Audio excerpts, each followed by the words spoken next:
Hello दोस्तों, स्वागत है हमारे यूट्यूब चैनल D4 एजुकेशन पर।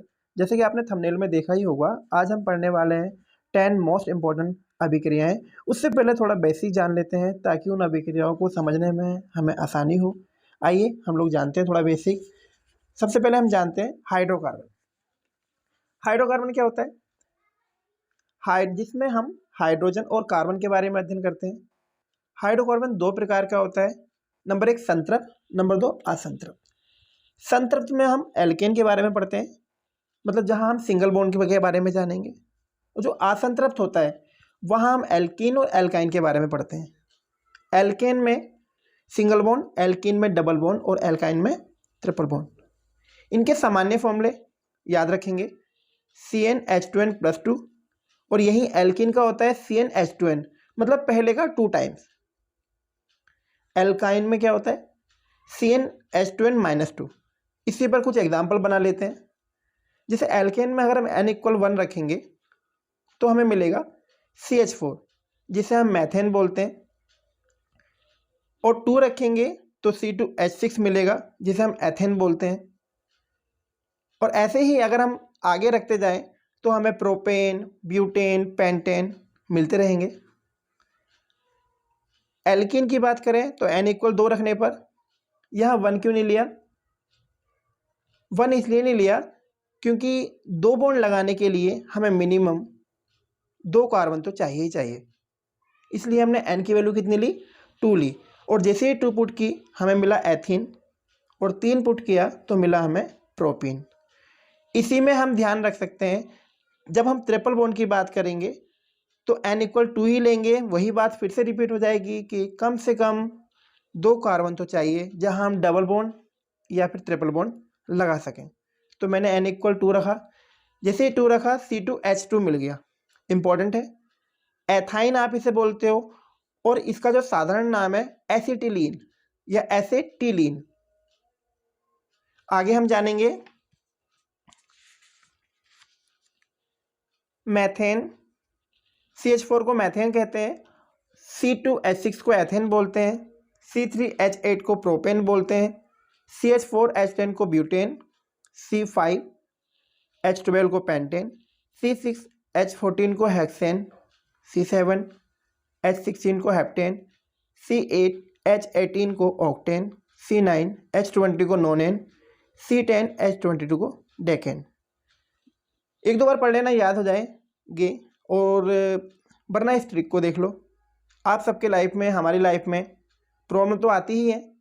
यहाँ हम लोग जानेंगे, मैंने ऐसी प्रॉब्लम पर हैकड़ी की है और नॉक डाउन किया, मतलब अच्छी अच्छी प्रॉब्लम आई और मैंने उन पर नॉक डाउन कर दिया। तो हम ध्यान रखेंगे कैसे। मैंने का मतलब यहाँ पर मैथेन से हो जाएगा, ऐसे यहाँ से एथेन से हो जाएगा, प्रो से यहाँ प्रोपेन हो जाएगा, और बा से यहाँ पर ब्यूटेन हो जाएगा, पा से यहाँ पर पेंटेन, और हैक से यहाँ पर हेक्सेन हो जाएगा, और है से हेप्टेन, और से ऑक्टेन हम लोग यहाँ पर निकाल लेंगे, नो से नोनेन, और डा से डेकेन। आसानी से याद हो जाएगा। एक बार देखोगे, मैंने ऐसी प्रॉब्लम पर हेकड़ी की है और नॉकडाउन किया। आगे हम जानेंगे एल्किल समूह क्या होता है। जब किसी एल्केन में से एक हाइड्रोजन निकाल देते हैं, इस प्रकार प्राप्त जो हमें प्राप्त होता है, इस प्रकार जो बच जाता है शेष, उसे हम एल्किल समूह कहते हैं। दिखाते हैं हम आर से। ऐसी एरिल समूह होता है। एल्किल समूह को हम एलिफेटिक में पढ़ते हैं और एरिल को एरोमेटिक में। अब एक एग्जांपल से समझते हैं। CH4 है, अगर इसका एक H निकाल देंगे तो हमें मिलेगा बॉन्ड CH3, जिसे हम लोग मैथिल बोलेंगे। और C2H5 की बात करेंगे, एक हमने निकाल दिया तो इसको हम क्या बोलेंगे? एथिल। यहाँ से देख लो, alkyl, alkyl, methyl, alkyl, ethyl. और जैसे 3 कार्बन की बात करेंगे तो क्या आ जाएगा? प्रोपिल आ जाएगा। अब बात करेंगे एरिल की, तो एरिल के लिए हम लोग बेंजीन को लेते हैं, जिसका फॉर्मूला C6H6 होता है। ये इसका स्ट्रक्चर है। आगे हम इसको और भिन्न भिन्न तरीके से जानेंगे। जैसे ही हम इसमें से H निकाल देंगे तो हमें मिलेगा बॉन्ड C6H5, जिसे हम एरिल समूह बोल देते हैं, और इसे हम फेनिल के नाम से भी जानेंगे। आगे हम अपनी क्लास शुरू करते हैं। सबसे पहली रिएक्शन है वुड्स अभिक्रिया, जहां हमने लिया हुआ है RX plus 2Na plus XR given rise शुष्क ईथर, जहां हमें एल्केन प्राप्त होता है और 2NX प्राप्त होता है। इसी में एग्जाम्पल की बात करेंगे तो हमने लिया R की जगह हमने ले लिया CH3, और हम अभी पढ़ के आए CH3 का मतलब मैथिल से है। Br यहाँ पर हेलोजन को शो कर रहा है। हेलोजन यानी कि आप बात करते हैं हेलोजन के बारे में तो Cl आप कह सकते हो, Br आप कह सकते हो, आयोडीन आप कह सकते हो, यहाँ हमने Br लिया हुआ है। इसी प्रकार का नाम हो जाएगा Maithil bromide plus 2Na plus BrCH3, और यहाँ से क्या होगा NaBr निकल जाएगा और CH3 आपस में जुड़ जाएंगे। यहाँ हमें एथेन प्राप्त हो जाता है। 2 कार्बन, कितने कार्बन है 2, और 2 वाला क्या होता है एथेन प्लस 2FeNaBr। इसी प्रकार हम आगे पढ़ेंगे बुर्ज फिटिंग। अगर बुर्ज याद हो गई फिटिंग भी याद हो जाएगी। फिटिंग में हमें क्या करना होता है, एक एरिल हैलाइड लेना होता है और एक एल्किल हैलाइड लेना होता है।